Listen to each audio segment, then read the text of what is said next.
Welcome everyone.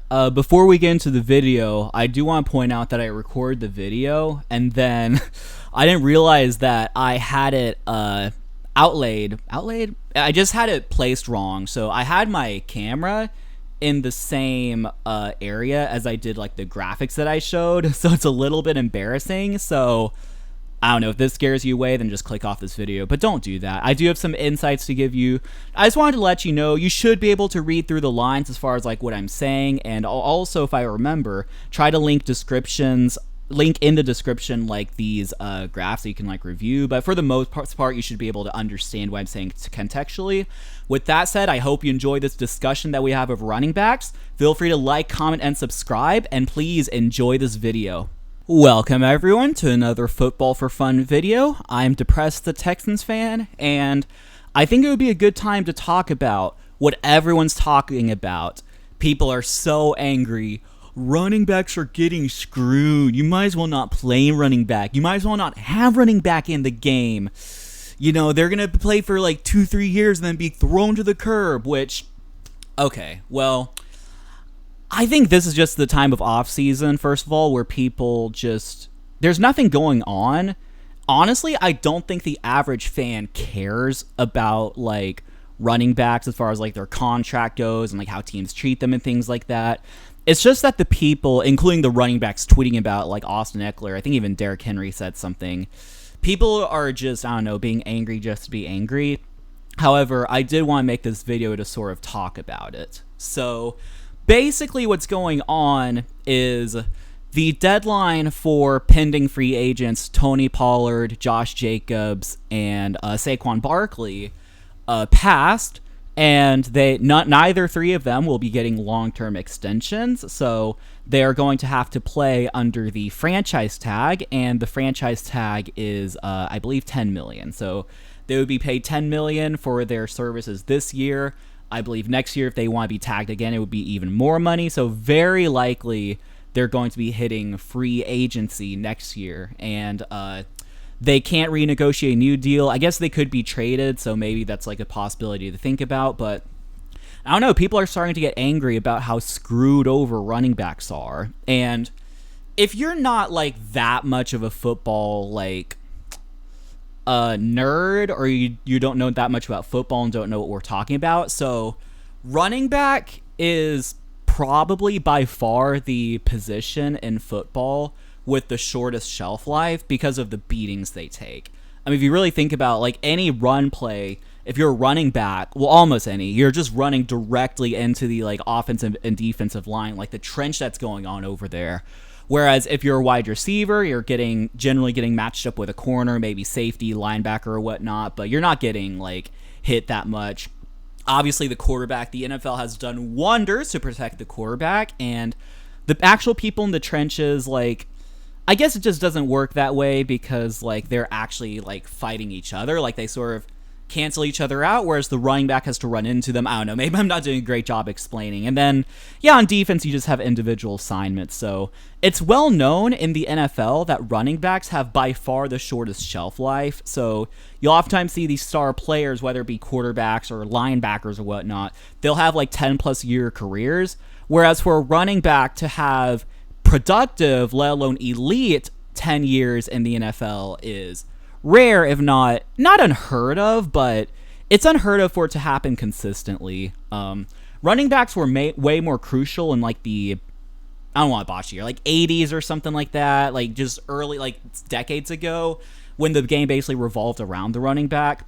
And now obviously the rules have changed, and the game of football revolves around the quarterback and receivers, I would say. So all that said, what a lot of teams will do is they'll have a star running back.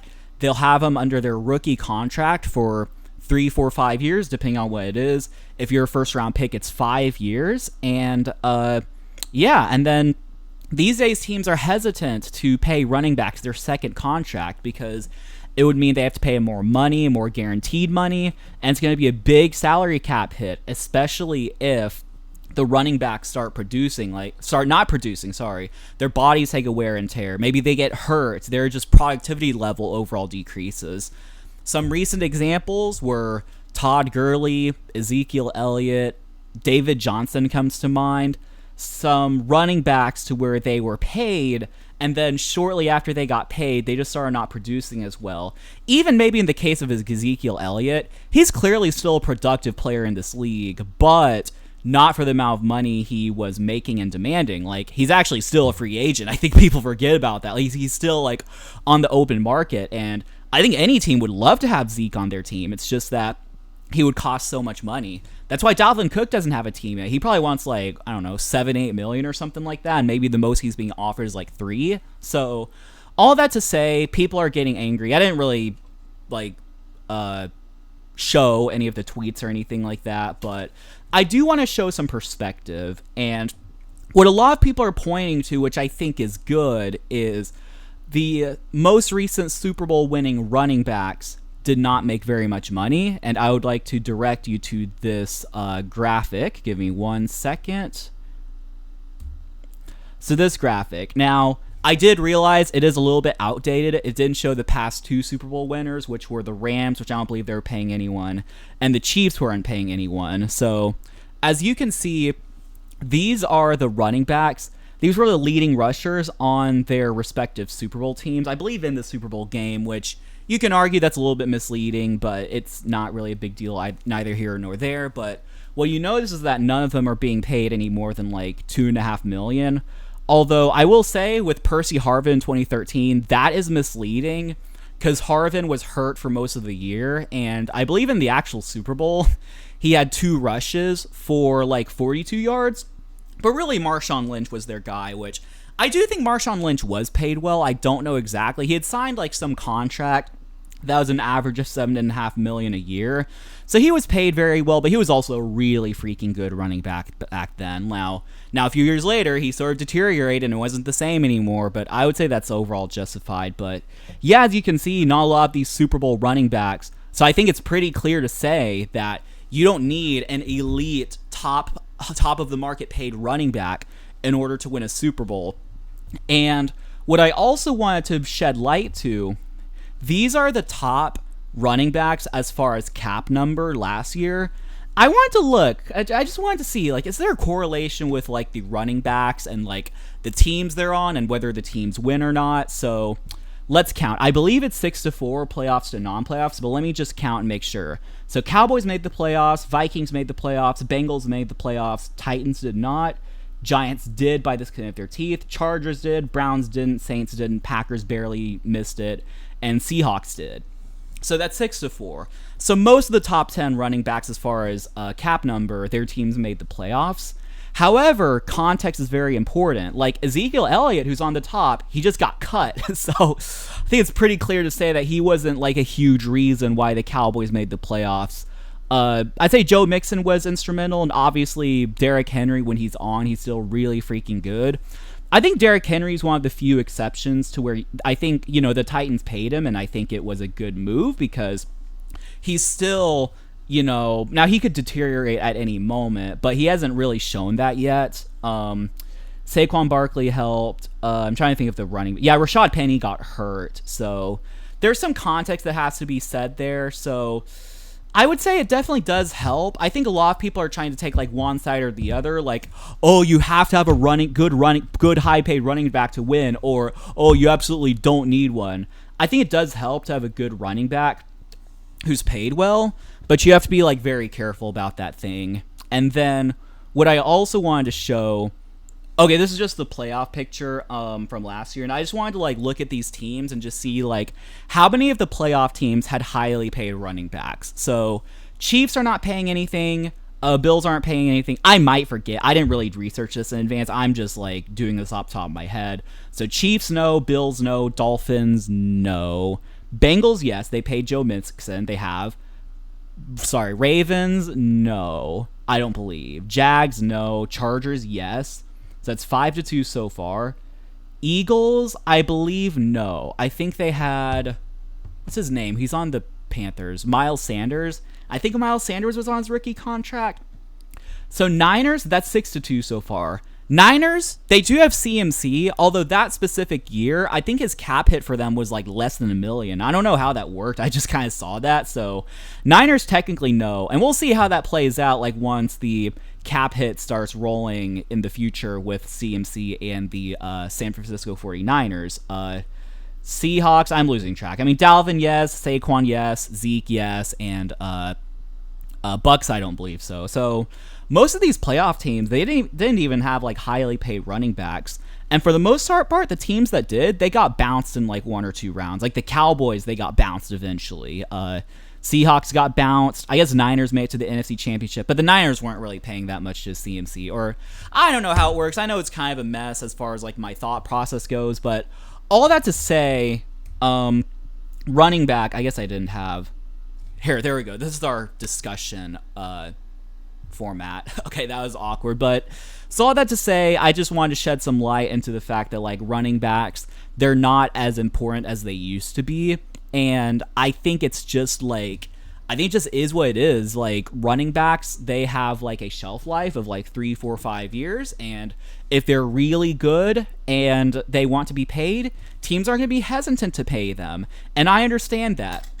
If you can find an Isaiah Pacheco in the 7th, or Dameon Pierce, I believe he was 4th or 5th round. As a Texans fan, I should know, but I don't. Or like some quality running back in the mid rounds, then you should be able to do that. Like, I mean, in theory, if your team has like, say, 7 draft picks a year, can't you just draft like 1 running back every year and just like see who works? So I think all that to say, it makes sense on both ends. I'm not really angry or anything like that. I do have one proposed solution for the NFL. Now, I haven't really thought through like if there are any consequences or whatnot besides the just, oh, that's not the way things are done normally. Because I mean, the NFL can change. You can change the rules. You can change rules for different positions, even when it comes to the salary cap. So here's my proposal to the NFL. And I believe this benefits the NFL. I think it just benefits everyone. Let me know if there's a flaw in my thought process. Running back contracts, the rookie contracts, should be 3 years. So that's a year shorter than the standard contract. There's no 5th-year option, and there's no franchise tag. Running back rookie contracts should be 3 years. Then they hit the open market. That's it. So if the running back is elite after 3 years, you can extend them. And they'll still have some gas left in the tank. And if the team doesn't want to extend them or they're hesitant, they just leave. They go somewhere else. So let me know what you think of that. Let me know what you think of that. I think could be hesitant because it would just lead to a lot of like changing of positions or whatnot. Like, I don't know, for example, who's like up and coming? Say like Bijan Robinson's like really good on the Falcons and he's like a Falcons legend. Well, if he's gone after 3 years, I could see how that's the case, but okay, if you really think about it, what running backs the past like 5 years have been like consistent legends on their team for like years? Derrick Henry for sure. I'd say Zeke for a time. Maybe Dalvin Cook. I don't know. I think it's just going to become like less and less. Like Derrick Henry's an outlier. Derrick Henry's just a beast. He was able to take those beatings and the Titans were able to pay him and he still produced. So Derrick Henry's an outlier. Besides that, I don't really know. So let me know your thought in the comments. As always, feel free to like, comment, and subscribe. And yeah, I'll see you for the next video. Bye.